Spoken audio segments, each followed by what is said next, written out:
பேரறிஞர் அண்ணா தலைமையில் சாமானியர் ஆட்சியும், எம்ஜிஆர் தலைமையில் மிக சாமானியர் ஆட்சியும், தனது தலைமையில் மிக மிக சாமானியர் ஆட்சியும் அமைந்திருப்பதாக முதலமைச்சர் விஜய் பெருமிதம். ஒரு குடும்பம் மட்டும் ஆள்வது ஆட்சி அல்ல, ஒவ்வொரு குடும்பத்திற்குமான ஆட்சியை செய்வதுதான் நல்லாட்சி என்றும் பதிலுரையில் பேச்சு. ஒரே ஒரு குடும்பம் மட்டும் முக்கியம்னு சொல்றது நம்மளோட ஆட்சி அதிகார அரசியல் இல்ல. தமிழ்நாட்டில் இருக்கிற ஒவ்வொரு குடும்பமும் முக்கியம்னு சொல்றது தான் நம்ம அரசியல்.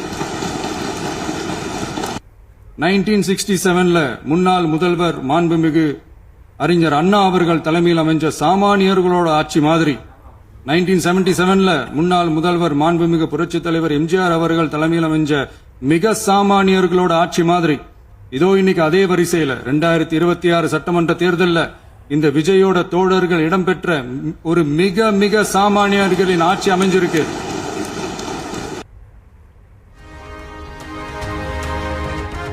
தமக்கு எதிராக இதுவரை சேராதவர்கள் எல்லாம் ஒன்று சேர்ந்து தமது ஆட்சிக்கு நாள் குறித்ததாக திமுக அதிமுகவை மறைமுகமாக சாடிய முதலமைச்சர் விஜய், கொஞ்சம் அவகாசம் கொடுங்கள், புண்ணியவான்களின் ஆட்சியில் போட்ட ஓட்டைகளை எல்லாம் சரி செய்ய வேண்டியிருப்பதாகவும் மக்களுக்கு வேண்டுகோள்.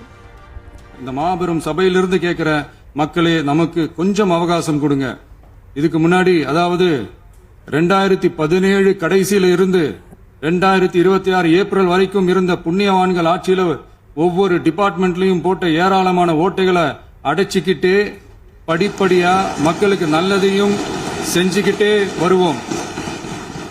அதனாலதான் நமக்கு எதிரா யார் யாரோ சேரவே மாட்டாங்கன்னு நினைச்சவங்க எல்லாம் ஒன்னா சேர்றாங்க. நம்ம ஆட்சிக்கு டேட்டு குறிக்கிறாங்க.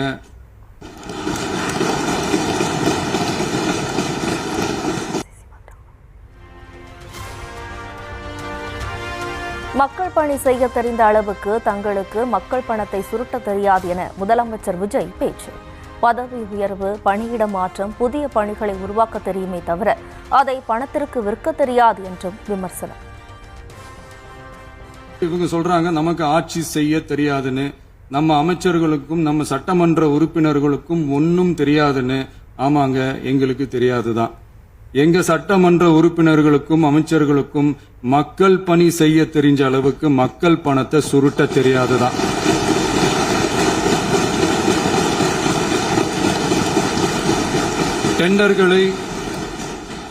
டெண்டர்களை முறைப்படுத்த தெரிஞ்ச அளவுக்கு அதோட ரேட்டை உயர்த்தி ஊழல் செய்ய தெரியாதுதான். பதவி உயர்வு வழங்கவும் பணி இடமாற்றம் கலந்தாய்வு நடத்தவும் தெரியுமே தவிர பதவி உயர்வுக்கும் பணியிட மாற்றத்திற்கும் பணம் பறிக்க தெரியாதுதான். புதிய பணியிடங்கள் உருவாக்க தெரியுமே தவிர அந்த பணியிடங்களை பணத்துக்கு விற்க தெரியாதுதான்.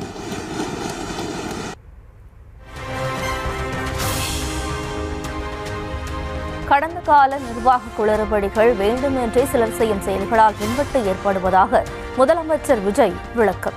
பயிர்க்கடன் தள்ளுபடி செய்யப்பட்டுள்ள நிலையில் எதிர்க்கட்சிகளின் தூண்டுதலால் விவசாயிகள் போராட்டங்களில் ஈடுபடுவதாகவும் குற்றச்சாட்டு.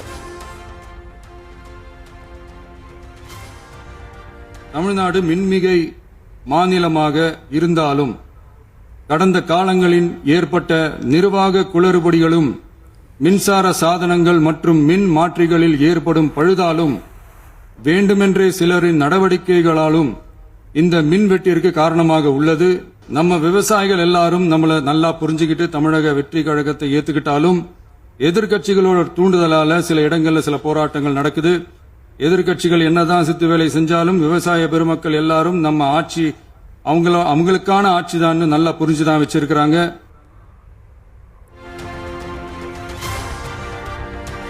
கடந்த காலங்களில் கண்டு கொள்ளாமல் விட்டதால் சட்டம் ஒழுங்கு பிரச்சினை, போதைப்பொருள் கலாச்சாரம் எல்லாம் வளர்ந்து நிற்பதாக முதலமைச்சர் குற்றச்சாட்டு.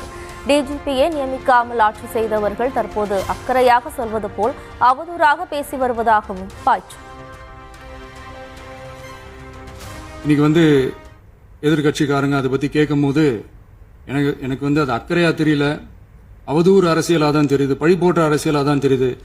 இப்படி அவதூறு பழி போடுறவங்களை பார்த்து ஒன்னே தான் கேட்கணும்னு தோணுது. கடந்த 9-10 மாசமா நம்ம ஸ்டேட்ல சட்டம் ஒழுங்கு டிஜிபியே இல்ல. சட்டம் ஒழுங்கு டிஜிபியை போடுங்கன்னு சொல்லி எல்லாம் ஓஞ்சி போயிட்டோம். போன ஆட்சியில நடந்ததுக்கெல்லாம் இப்பதான் விடையே கண்டுபிடிக்கிறோம் நம்ம ஆட்சியில்.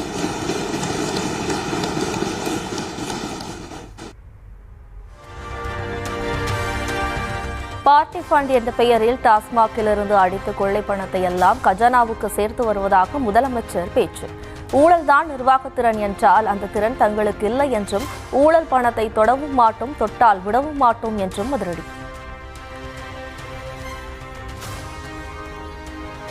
டாஸ்மாக்ல என்னப்பா அது பேரு? பார்ட்டி ஃபண்ட் கட்சி நிதி அப்படின்ற பேர்ல அடிச்ச கொள்ளையெல்லாம் ஒண்ணு ஒண்ணா இப்போ கவர்மெண்டோட கஜானாவுக்குள்ள கொண்டு சேர்த்துக்கிட்டே இருக்கிறோம். டாஸ்மாக் மாதிரியே பல டிபார்ட்மெண்ட்லயும் மறுபடியும் சொல்றேன், கட்சி நிதின்ற பேர்ல அடிச்ச கொள்ளைய ஒண்ணு ஒண்ணா கவர்மெண்டோட கஜானாக்குள்ளேயே கொண்டு சேர்த்துக்கிட்டே இருக்கிறாங்க.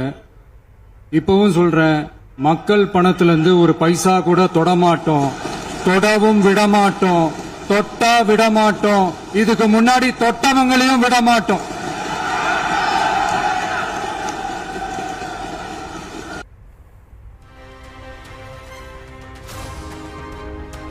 முன்னாள் முதலமைச்சர் கலைஞர் படத்திறப்பின் போது தமிழ்தாய் வாழ்த்தை பின்னுக்கு தள்ளி தேசிய கீதம் தான் முதலில் பாடப்பட்டதாக முதலமைச்சர் விஜய் சாடு. கேட்டால் அது குடியரசுத் தலைவர் கலந்து கொண்ட நிகழ்ச்சி என்பார்கள் எனவும் திமுக மீது விமர்சனம். ஒரே ஒரு கேள்விதான் கேட்கணும். 2021 ஆகஸ்ட் 2 ஞாபகம் இருக்கா? கலைஞர் அவர்களுடைய புகைப்படத்தை மாண்புமிகு குடியரசுத் தலைவர் திறந்து வைக்கிற ஒரு ஃபங்க்ஷன். அந்த ஃபங்க்ஷன்ல நேஷனல் ஆந்தம் ஃபாலோடு பை தமிழ்தாய் வாழ்த்து அப்படின்னு அறிவிச்சது ஞாபகம் இருக்கா? தேசிய கீதத்துக்கு அப்புறம் இரண்டாவது முறையாக தமிழ்தாய் வாழ்த்து பாடப்படும் அப்படின்னு சொன்னது ஞாபகம் இருக்கா? அதுவும் முத்தமிழ் அறிஞர் அப்படின்னு சொல்ற நம்ம கலைஞர் அவர்களுடைய அந்த புகைப்படம் வெளியிட்டு விழாவில் அவர் இருந்த இதே சபையில தமிழ இரண்டாவது இடத்துக்கு தள்ளினது யாருன்னு ஞாபகம் இருக்கா? அது மட்டும் இல்ல, அந்த தேசிய கீதத்தை நாட்டுப்பண் நேஷனல் ஆந்தம்னு சொல்லி அதே ஃபங்க்ஷன்ல கடைசியா ஃபங்க்ஷன் முடியும் போது செகண்ட் டைம் தேசிய கீதம் பாடினதும் ஞாபகம் இருக்கா? இதே அவையில் தான், அது அவை குறிப்பிலும் இருக்கிறது, இதே அவையில் தான் நடைபெற்றது. இந்த தக்க நேரத்தில் இந்த ஆதாரங்களை அளித்த மாண்பு முதல்வர் அவர்களுக்கு நன்றியை தெரிவித்துக் கொள்கிறேன். தவிக கூட்டணி ஆட்சி தங்களின் தயவோடுதான் நடப்பதாக திமுக சொல்லிக்கொண்டே இருப்பதாக முதலமைச்சர் விமர்சனம். தோழமை கட்சிகளை நாங்கள் தான் அனுப்பினோம் என்று ஏன் கதறல் சென்றும் பேச்சு. இப்ப புதுசா ஒரு வெப்பன் ஒண்ணு கொண்டு வந்திருக்காங்க. அது என்ன தெரியுமா? அவங்க தயவால தான் நம்ம ஆட்சி நடக்குதான். மக்கள் தயவால இந்த ஆட்சி நடந்துகிட்டு இருக்கு.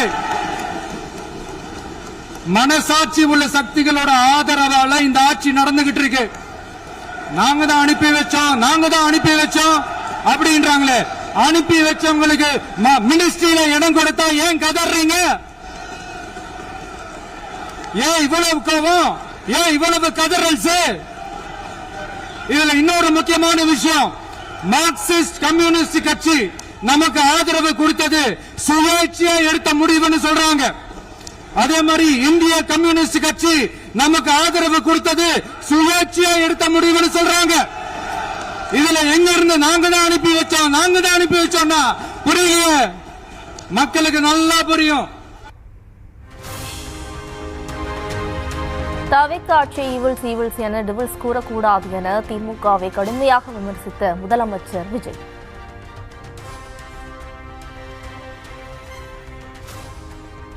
எதிர்கட்சி தலைவர், மாண்புமிகு எதிர்கட்சி தலைவர் பேசும்போது நிறைய பேசினாங்க. அதுல ஒண்ணு மட்டும் அரசு சொல்றதா நினைச்சுக்கிட்டு நம்மள இன்டைரக்டா ஈவில் அப்படின்ற அந்த வார்த்தையை யூஸ் பண்ணாங்க.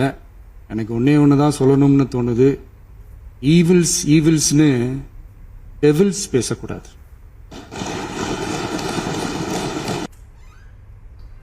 சபாநாயகரின் ஒப்புதலை பெற்று முன்னாள் முதலமைச்சர் மு.க. ஸ்டாலின் சைகையை செய்து காட்டி சட்டப்பேரவை பதிலுரையை முடித்தார். அவங்க இருந்திருந்தா ஒரு ஆக்ஷன் பண்ணணும்னு எனக்கு தோணுச்சு. எல்லாரும் போயிட்டாங்க. பர்மிஷன் பண்ணலாமா? இப்பவும் பண்ணலாம், ஒன்றும் தப்பு இல்லை.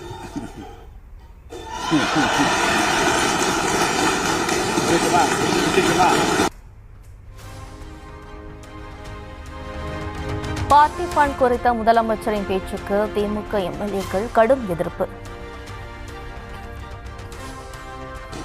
பொட்டி பெட்டியா பணத்தை வச்சுக்கிட்டு பெட்டியை வச்சு எல்லாம் செஞ்சுக்கிட்டு போதைப் பொருள் பாதுகாவல் கழக மாடல் அரசாங்கம் செஞ்ச ஒவ்வொரு ஊழலா வெளியில வந்துகிட்டு இருக்கு. டாஸ்மாக்ல அது என்னப்பா அது பேரு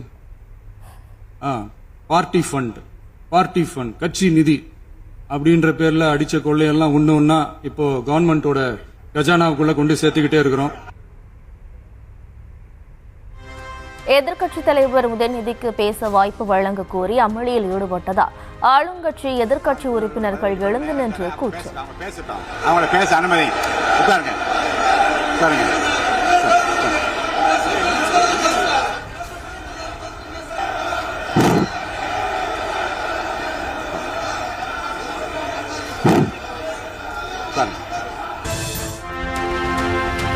முதலமைச்சர் விஜய்க்கு தைரியம் இருந்தால் கட்சி நிதியை யார் கொடுத்தார்கள், யாருக்கு கொடுத்தார்கள் என்று சொல்லட்டும் என எதிர்க்கட்சித் தலைவர் உதயநிதி ஸ்டாலின் சவால். நேற்று நான் பேசும்போது சில அமைச்சர்கள் குறுக்கிட்டு பேசினாங்க, அதற்கு நீங்க அனுமதி கொடுத்தீங்க. அதே மாதிரி இன்னைக்கு முதலமைச்சர் பேசும்போது சில வார்த்தைகள், தவறான வார்த்தைகள் பேசுறாரு. அவர் பார்ட்டி ஃபண்ட் அப்படின்னு சொல்லியிருக்கிறாரு. அவர் அமைச்சர் அந்த பார்ட்டி ஃபண்ட் எந்த பார்ட்டின்னு கூட சொல்ல தைரியம் இருந்தா சொல்லுங்க, நாங்க அதெல்லாம் ஃபேஸ் பண்ண தயாரா இருக்கோம். எதையும் ஆதாரத்தோடு எதையும் பேசுங்க.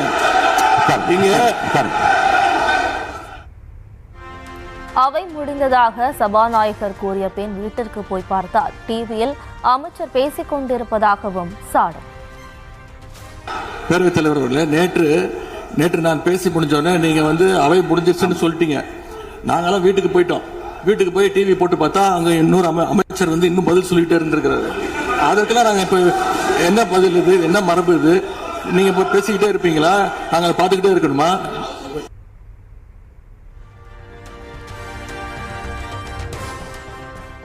முதலமைச்சர் விஜயின் பேச்சுக்கு மறுப்பு தெரிவிக்க வாய்ப்பு வழங்கவில்லை என கூறி திமுக வெளிநடப்பு.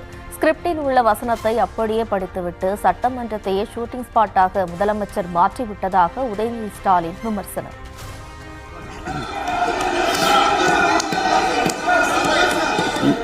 ஒரு சினிமா ஷூட்டிங் தாங்க உள்ள நடந்துக்குது. அவர் 2 நாளா 3 நாளா ஃபுல்லா ரிஹர்சல் பண்ணிட்டு வந்திருக்கிறாரு. ஆக்ஷன் ஒன்னு ஃபுல்லா நடிச்சு காட்டிட்டாரு.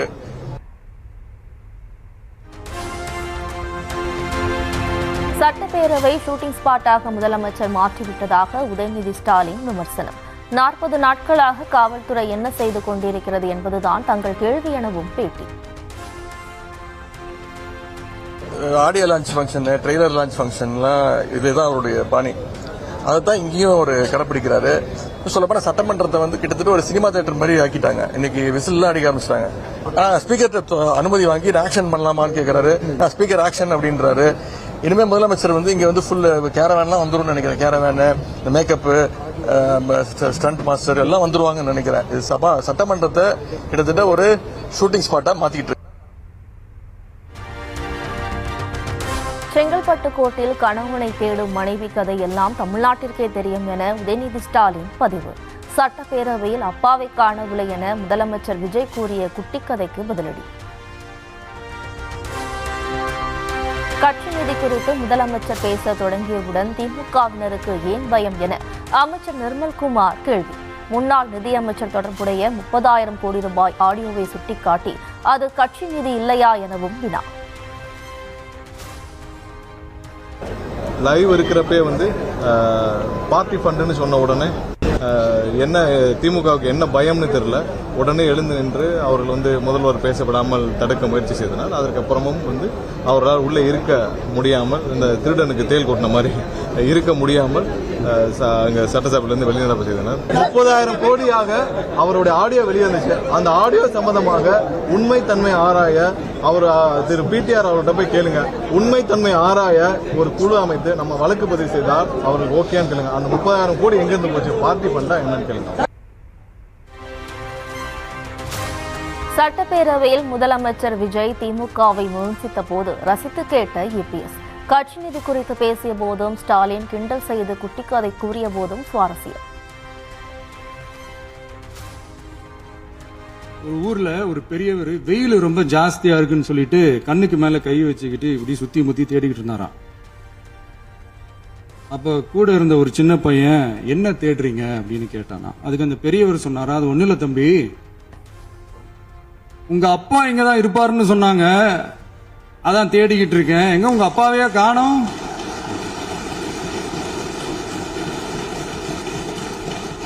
இல்ல அந்த எங்களுக்கும் நக்கலா நையாண்டியா சம்பந்தம் இல்லாத குட்டி கதை இதெல்லாம் எங்களுக்கும் பேச தெரியும். அந்த கதையில பெரியவர் அப்படி சொன்னாராம், தப்பா எடுத்துக்காதீங்க. அந்த கதையில பெரியவர் அப்படி கேட்டாராம். அதனால யாரும் இங்க டென்ஷன் ஆக வேணாம்.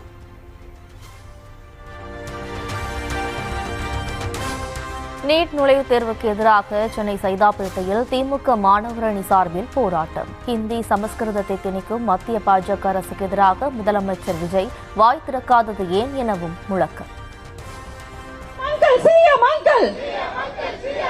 வாயில் எதுவும் வரவில்லையா? கரூர் கொடுமை போகலையா? அனிதா முதல் அணு வரை கல்விக்காக சாவதா? பத்திரப்பதிவின் போது போலி ஆவண பதிவுகளை தடுப்பதற்காக கொண்டுவரப்பட்ட 34C சட்ட திருத்தத்தை ரத்து செய்தது உயர்நீதிமன்ற மதுரை கிளை. புதிய சட்ட திருத்தம் குறித்து தெளிவான வழிகாட்டுதல்கள் இல்லாததால் ஆவண பதிவுகளுக்கு சார் பதிவாளர்கள் தயக்கம் காட்டுவதாக தொடர்ந்த வழக்கில் உத்தரவு. தவிக அமைச்சரவையில் இடம் பிடித்த கூட்டணி கட்சிகளுக்கு வெட்கமில்லை, அமைச்சரவையில் இடம் கொடுத்த தவிகவுக்கும் வெட்கமில்லை.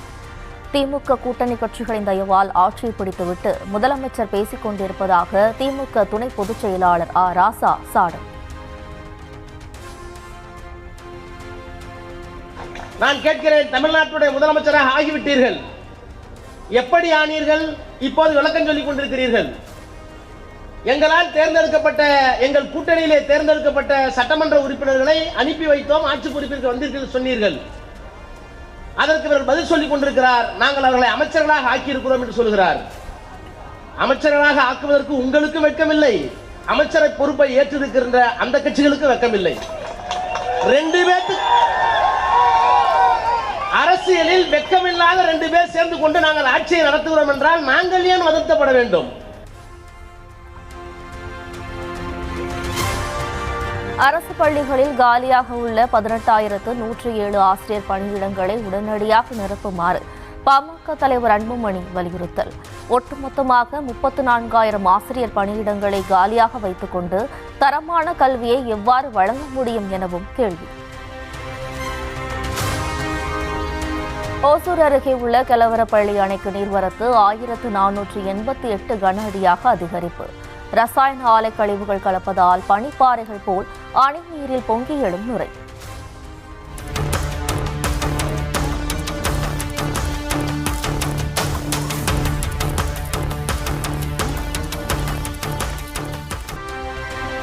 கடலூர் மாவட்டம் பரங்கிப்பேட்டையில் ஒரு வாரத்திற்கு முன்பு கடலுக்கு மீன்பிடிக்க சென்ற மீனவர்கள் 3 பேர் மாயம். மாயமானவர்களை தேடுவதில் மீன்வளத்துறை அதிகாரிகள் அலட்சியம் காட்டுவதாக கூறி ஆட்சியர் அலுவலகத்தில் முறையீடு.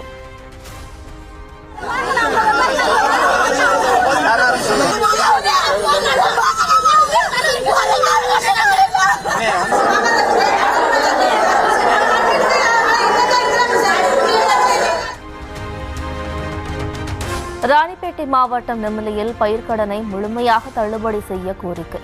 விவசாயிகள் நெற்றியில் பட்டை, நாமம், கையில் திருவோடு ஏந்தி ஊர்வலமாக சென்று வட்டாட்சியர் அலுவலகத்தை முற்றுகை.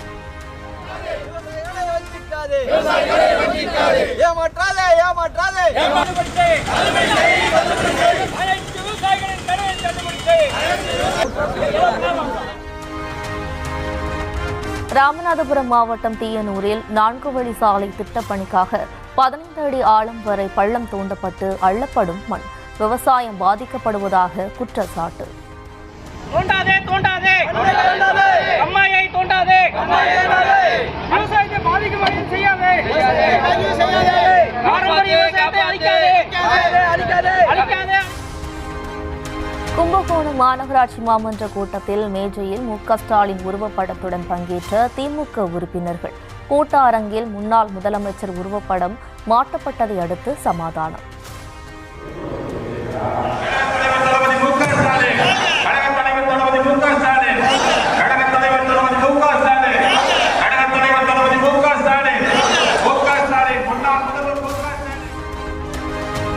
விருதுநகர் மாவட்டம் ராஜபாளையம் முதல் திருமங்கலம் வரை நிறைவடையாத 4 வழி சாலை பணிகள்.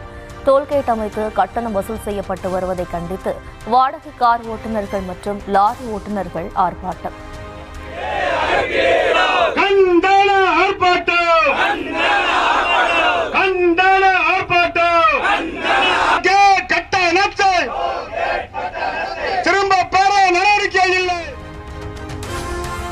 கன்னியாகுமரி மாவட்டம் குளச்சல் நகராட்சிக்குட்பட்ட வீடுகளுக்கு குடிநீர் கட்டணம் உயர்வு. நகர்மன்ற கூட்டத்தில் திமுக கவுன்சிலர்கள் மேஜை நாற்காலிகளை தூக்கி வீசி ரகளை. திரிணாமுல் காங்கிரஸ் கட்சியின் தலைவர் தாம்தான் என இந்திய தேர்தல் ஆணையத்திற்கு மம்தா பானர்ஜி கடிதம் அளிப்பு. மம்தாவை நீக்கி அதிருப்தி குழு அறிவிப்பு வெளியிட்டிருந்த நிலையில் கட்சியின் நிர்வாக குழுவை கலைத்து புதிய குழுவை அமைத்தார். அயோத்தி ராமர் கோவிலில் காணிக்கை பணம் சுமார் 200 கோடி ரூபாய் திருடப்பட்டிருப்பதாக ஆம் ஆத்மி தலைவர் கெஜ்ரிவால் பகீர் புகார். குற்றச்சாட்டுக்கு ஆளாகியிருக்கும் கோவில் தலைமை நிர்வாகி சம்பத் ராயை நீக்காமல் பாதுகாப்பது யார் என்றும் கேள்வி.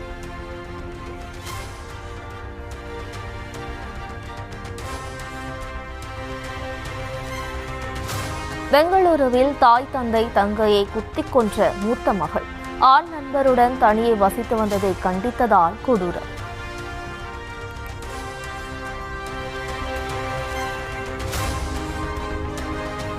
ஈரான் அமெரிக்கா இடையிலான அமைதி ஒப்பந்தத்திற்கு தேசிய பாதுகாப்பு ஆலோசகர் அஜித் தோவல் வரவேற்பு. எரிசக்தி பாதுகாப்பை உறுதி செய்யும் என்பதோடு ஹார்மோஸ் நீரிணை திறப்பால் இந்தியாவிற்கு நன்மை கிடைக்கும் என்றும் மகிழ்ச்சி.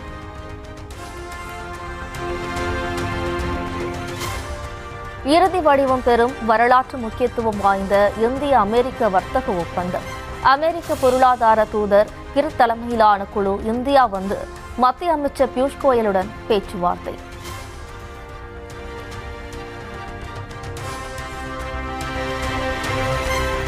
வீட்டு பணிப்பெண்களை நடிகர் ரவி மோகன் தனது வீட்டில் சிறைப்பிடித்து வைத்ததாக புகார்.